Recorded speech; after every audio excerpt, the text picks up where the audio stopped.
شاید در صف خاروار فروشی بود، یا در میانه یک جلسه کاری، یا شاید درست قبل از اینکه به خواب بروید. آن لحظه‌ای که ناگهان متوجه می‌شوید همه چیز یک تظاهر بزرگ است. لبخندی که میزنید، کلماتی که انتخاب می‌کنید و نسخه‌ای از خودتان که هر روز صبح به دنیا ارائه می‌دهید، دیگر متعلق به شما نیست. شما خسته اید، اما نه از آن خستگی‌هایی که با خواب برطرف شود.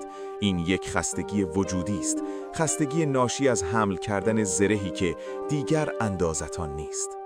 حقیقت این است، این خستگی یک نقص فنی نیست، بلکه یک بیدارباش است. سیستم عصبی شما در حال شورش علیه دروغی است که به نام زندگی به آن تحمیل کرده اید.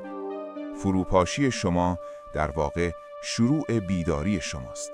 به ما یاد داده‌اند که رها کردن نشانه ضعف است، اما گاهی اوقات گفتن من دیگر ادامه نمیدهم صادقانه ترین جمله‌ای است که یک انسان میتواند به زبان بیاورد. رها کردن در اینجا به معنای تسلیم شدن در برابر زندگی نیست، بلکه به معنای استعفا دادن از نقشی است که هرگز برای شما ساخته نشده بود. استعفا دادن از تلاش برای تحت تاثیر قرار دادن آدم‌هایی که حتی آنها را دوست ندارید.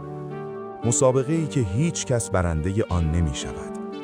نیاز به تأیید شدن توسط جامعه‌ای که خودش هم گم گشته است. وقتی میگویید من رها میکنم، در واقع دارید میگویید من دیگر به خودم خیانت نمی کنم تا دیگران راحت باشند. زیر این خستگی یک غم عمیق نهفته است. غمی برای تمام سالهایی که صرف اجرا کردن کردید. سوگواری برای آن نسخه خلاق، حساس و پرسر و صدای خودتان که در کودکی دفن کردید تا بچه خوبی باشید یا آدم موفقی به نظر برسید. شما برای آن زندگی گریه می کنید که می توانستید داشته باشید اگر کسی به شما می گفت که واقعی بودن مهمتر از کامل بودن است. شما به این دنیا نیامده اید که یک ویترین زیبا باشید. شما نیامده اید که فقط دستاوردهایتان را به رخ بکشید. هدف از وجود شما تجربه کردن طیف کامل انسانیت است، از جمله ضعف‌ها، شکست‌ها و لحظاتی که هیچ پاسخی ندارید. قدرت واقعی در عضلات منقبض یا اراده آهنی نیست. قدرت واقعی در حقیقت است، در اینکه بتوانید بایستید و بگویید من الان حالم خوب نیست و این اشکالی ندارد. رها کردن تظاهر شبیه به بازگشت به خانه پس از یک سفر طولانی و طاقت فرساست. وقتی زره سنگین را در می‌آورید، شاید ابتدا احساس برهنگی و ترس کنید، اما بعد برای اولین بار می‌توانید نفس بکشید. خانه یک مکان جغرافیایی نیست.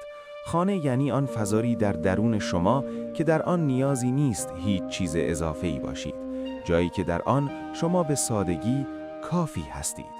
زندگی شما از لحظه‌ای شروع نمی شود که به اهدافتان می رسید، بلکه از لحظه‌ای شروع می شود که دیگر تظاهر نمی کنید. وقتی تظاهر تمام می شود، فضا برای حقیقت باز می شود. و در آن حقیقت شما آرامشی را پیدا خواهید کرد که هیچ موفقیت بیرونی نمی تواند به شما بدهد. پس اگر امروز احساس می کنید که دیگر نمی توانید ادامه دهید، به شما تبریک می گویم. این یعنی در زندان باز شده است. فقط کافی است قدم به بیرون بگذارید. تظاهر کردن را تمام کنید و بگذارید زندگی واقعی آغاز شود.